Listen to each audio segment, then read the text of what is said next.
Have you ever wondered what the original version for Arcane, the first season, looked like? I'm talking about the story, and maybe some of you are in the comment section typing, "No, season 1 is a masterpiece, why are you talking about scenes which were never part of the show? Why are you complaining?" I'm only saying that because I've seen people mentioning that, but I believe it's fine to talk about these moments because it's only a discussion, right? Unless people who are talking about these moments are also attacking the creators, now those people are freaks. And yes, those people shouldn't be part of any of these discussions. Anyways, the thing is, talking about these moments is really cool to me and very interesting because you see what they thought about for Arcane and what Arcane was at one point in development. Until the next project is released, we have plenty of time to hyper-analyze all of these moments, and why not talk about all of the missing moments as well, or the moments which were meant to be in the show at one point but scrapped for something even better. Because yes, Arcane Season 1 is a masterpiece, Season 2 is amazing. Why are you not saying that Season 2 is a masterpiece? It's kind of rushed, right? It is kind of rushed, which is why I will hold the masterpiece tag for myself, right? I will give it to the next show if possible. Enough about that. Thanks goes to this person for posting this, for making this post on Reddit where they posted the original unkept version of episode 3. And this is only one of the versions, and I am saying that because I know of at least one other version which was posted by Christian Link on Twitter on a board. You can see the third episode ends with Powder threatening Silco and telling him that Vi is going to kill him. That's how it ends.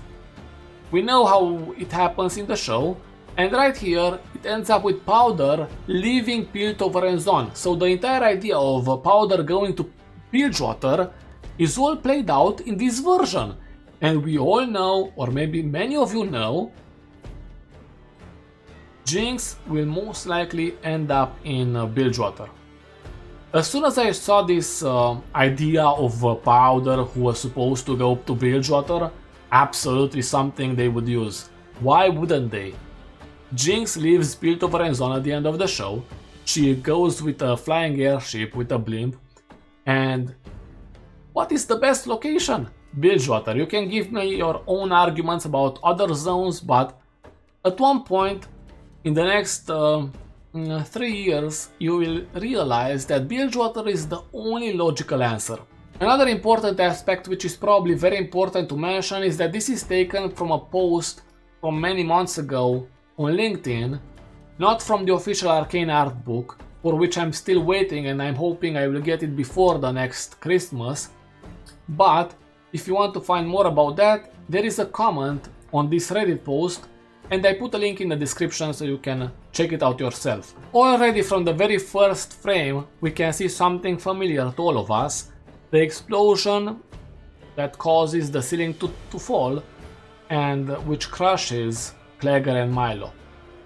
Followed by another familiar moment with the best description of all time, Singed is singed, while he is eaten by the flames. Now something very intriguing, which is presented to us in the next frame, but is only implied in a way in the show, is Silco, who carries Singed to safety as he orders his men to kill Vander and Vi. I'm talking about this part of Singed being carried to safety because, let's be honest, Singed is not walking out of that explosion, he's not walking out of being eaten by the fire alone, right? He needs help.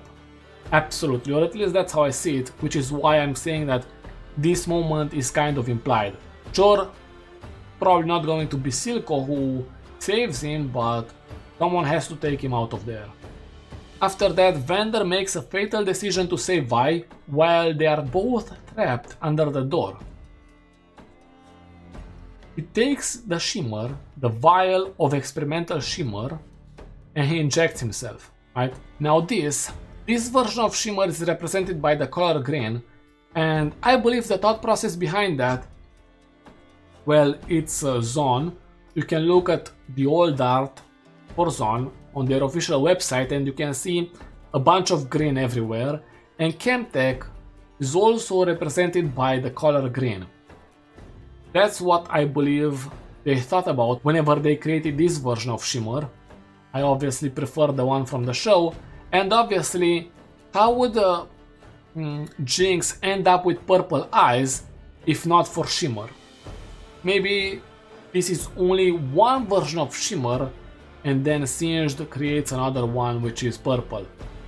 It could be that, or they could also go the route of Sith Lord, where her eyes turn purple because of her hatred.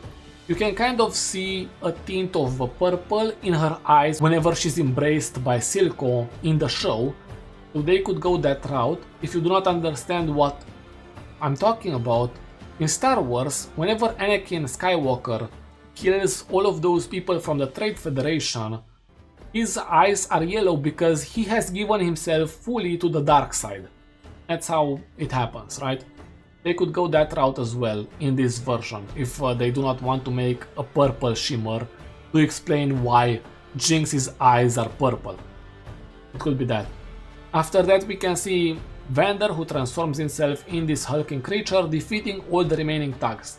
This is awfully similar to what a base version of Warwick would look like, and I'm saying that because this is fur right here, right?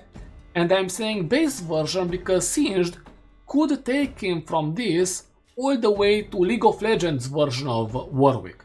It could be that. Then we see Vander leaping from the window with Vi as the building is starting to collapse, and Vi whips over Vander's lifeless body. Then, who steps out of the smoke? Is that Jinx or is that Powder? Well, obviously the description says, out of the smoke appears Powder. I kind of see Jinx. This bang over here over her face, it kind of reminds me of Jinx, but then again, it's Powder based on the description. It ends up with Vi screaming at her for destroying their family. Then in the very next frame we have a continuation of Vi telling Powder things. This time she tells her that she doesn't want to see her again. Powder in turn is shell-shocked and runs away. Vi hears the airship, takes off running because she understands Powder will use it to fly away from Zaun. And meanwhile, Silco and Singed is badly burned, watch her go. Powder arrives at the harbor as the airship pulls away. She leaps on at the last moment. I call this a double parallel to episode 1, or at least episode 1 we got to see in Arcane in the main show, because she mentions that at one point she's going to fly in one of those things, referencing the airship, right? And then we know how she fails the jump in episode 1, but this time she's able to make a jump. We don't know if it's the same distance, but still, she's able to do the jump on the airship and leave Zaun, while Vi watches the airship and she is left completely alone in Zaun. I really like this imagery of Vi looking at the airship while Powder watches her disappear behind the clouds. I have to say this is not a consistent representation because she looks older in this. She absolutely looks older in this image.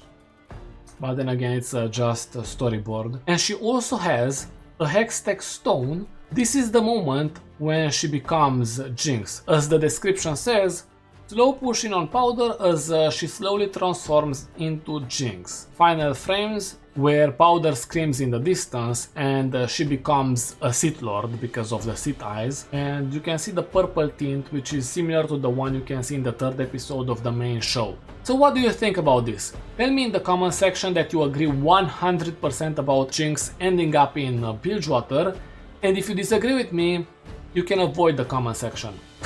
I'm joking. If you want to tell me something, you can do so in the comment section. If you want to give your own opinion about this storyboard, feel free to do so.